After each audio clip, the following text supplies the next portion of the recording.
दोस्तों अस्सलाम वालेकुम। मैं अशरफ़ी आप लोगों का अशरफ़ी नगरी यूट्यूब चैनल पर इस्तकबाल करता हूं। दोस्तों आज काफ़ी दिनों से मेरे पास बहुत सारे कमेंट आए हैं और बहुत सारे मैसेज आए हैं, फ़ोन कॉल्स आए हैं, जिसमें ये सबसे ज़्यादा पूछा गया कि हम कछौचा शरीफ जो है 7 दिन रह के आ गए हैं, 21 दिन रह के आ गए हैं, 40 दिन रह के आए हैं और हम 4 मरतबा गए हैं, 5 मरतबा गए हैं, 8 मरतबा गए हैं, लेकिन हमको कोई फ़ायदा नज़र नहीं आता है।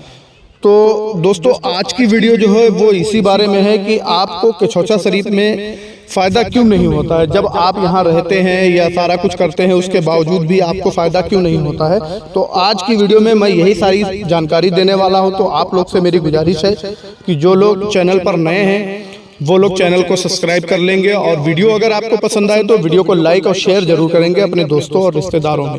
तो चलिए वीडियो को शुरू करते हैं और मैं आपको बताता हूं कि यहाँ पे किस तरीके से आप अगर हाजिरी लगाएंगे या नहाएंगे या चिल्ला करेंगे तो आपको जल्द से जल्द जो है फ़ायदा मिलेगा। तो मैं आपको बता दूं कि सबसे पहला काम जो होता है यहाँ कछौचा शरीफ में वो गुस्ल करना होता है, यानी कि नीर शरीफ में नहाना होता है। तो नहाने के दौरान मैंने बहुत लोगों को देखा है यहाँ पे कि जो लोग नहाते हैं, कोई अंडरवियर पहन के नहा रहा है, कोई कैसे नहा रहा है, कोई कैसे नहा रहा है। तो देखिए नहाने का जो तरीका है वो सही तरीका तो ये है कि आप जब भी यहाँ पर नहाएं तो नीर शरीफ में नहाने से पहले आप अपने घर पे गुस्ल करके आए। ये तो सबको मालूम है कि भाई पाक साफ होके नीर शरीफ में नहाना चाहिए।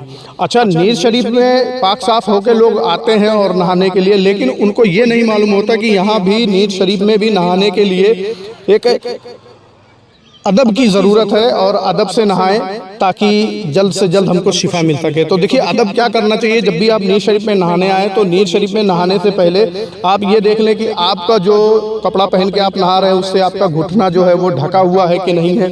और जो लेडीज़ हैं उनको जो है ये देखना चाहिए कि वो अपने सर पे जो है दुपट्टा रख के नहाएं और बाल खुले ना हो। तो ये देखना बहुत ज़रूरी है और कम से कम जो है 3 सीढ़ी छोड़ कर नहाएं, ये भी बहुत ज़रूरी है कि और जो है एक चीज़ और है वो भी बहुत ज़रूरी है कि आप मिट्टी के ही बर्तन से नहाएं। अगर आप मिट्टी के बर्तन से नहाते हैं तो इंशाल्लाह आपको जल्द से जल्द शिफा मिलेगी। और दूसरा जो तरीका है, दूसरा जो नियम है वो ये है कि कछौचा शरीफ में आपको अदालत करना है।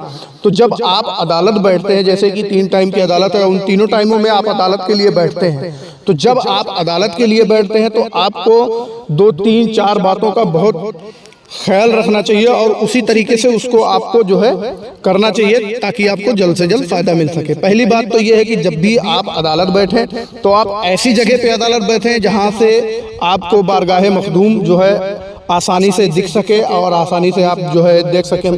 मतलब कहने का मेरे ये है कि जो गुंबद है मखदूम पाक का वो आपको दिखाई पड़े, मजार शरीफ का जो गुंबद है वो दिखाई पड़ना चाहिए। ऐसी जगह पे आप बैठें। और दूसरी बात ये है कि जब भी आप अदालत बैठें तो अदालत के दौरान आप एक दूसरे से कोई बातचीत ना करें। सिर्फ आप जो है सरकार मखदूम पाक के बारगाह में जो है लौ लगाएं और मखदूम पाक से आप अपने लिए दुआ करें, अपने मरीज़ों के लिए दुआ करें। और अगर आप मुस्लिम हैं तो आप दरूद शरीफ भी पढ़ सकते हैं और कलमा भी पढ़ सकते हैं। जो आपको आता है वो पढ़िए और उस तरीके से आप बैठ के तीनों टाइम जो है अदालत करिए। ये हो गया। और तीसरा ये है कि जब भी आप कोई अर्जी पेश करने जाते हैं या अर्जी लगाते हैं तो मैंने देखा है कि लोग अर्जी लेके जाएंगे, उसमें अतर लगाएंगे, ये करेंगे, वो करेंगे, दुनिया का बवाल करते हैं। तो उसकी ज़रूरत नहीं है। आपको चाहिए कि आप वहाँ अर्जी लिख लीजिए और लिखने के बाद में चुपचाप से आप ले जाके उसको बारगाह मखदूम में पेश कर दीजिए। और अगर मेरा तो मानना ये है कि अगर आप अर्जी नहीं भी लिखेंगे तो भी चलेगा। आप जाइए बारगाह मखदूम में और वहाँ पे हाथ उठा के रो रो कर दुआ करिए, इंशाअल्लाह आपको जल्द से जल्द फ़ायदा मिलेगा। और चौथा जो है वो ये है कि जब भी आप अदालत का टाइम होता है तो आप कहीं दूसरी तरफ निकल जाते हैं। इसको भी बहुत अच्छे से ध्यान रखिए।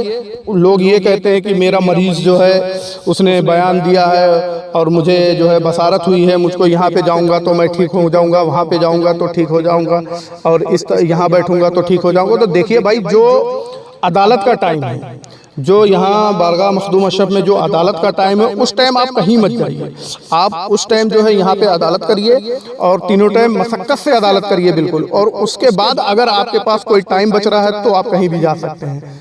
और जो लोग अदालत के टाइम जाते हैं, यहाँ जाते हैं, वहाँ जाते हैं, ऐसे जाते, तो ये वही लोग हैं जिनको जो है फायदा के बजाय जो है नुकसान हो जाता है। और वो कहते हैं कि मैं 4 बार गया हूँ, 5 बार गया हूँ, 10 बार गया हूँ, मुझे कोई फायदा नहीं हुआ।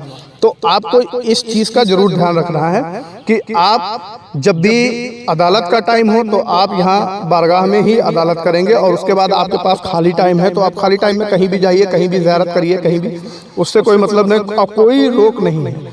और एक चीज़ और है, वो ये है कि आप जब कभी चिल्ला करते हैं तो चिल्ले के दौरान बताया गया है कि आप सलामी गेट से बाहर नहीं जा सकते हैं, आप सलामी गेट से बाहर नहीं जा सकते हैं। तो चिल्ले के दौरान और भी बहुत सारी जो है नियम है, उसके बारे में मैं आपको एक वीडियो में बताऊंगा, एक वीडियो बनाऊंगा और उसमें बताऊंगा। तो उम्मीद करता हूं वीडियो आपको पसंद आई होगी। अगर वीडियो आपको पसंद आई है तो वीडियो को लाइक और शेयर जरूर कीजिएगा। मिलते हैं किसी दूसरी वीडियो में, तब तक के लिए खुदा हाफिज़। कहने सुनने में अगर कोई गलती गुस्ताखी हुई है तो उसे माफ़ फरमाइएगा।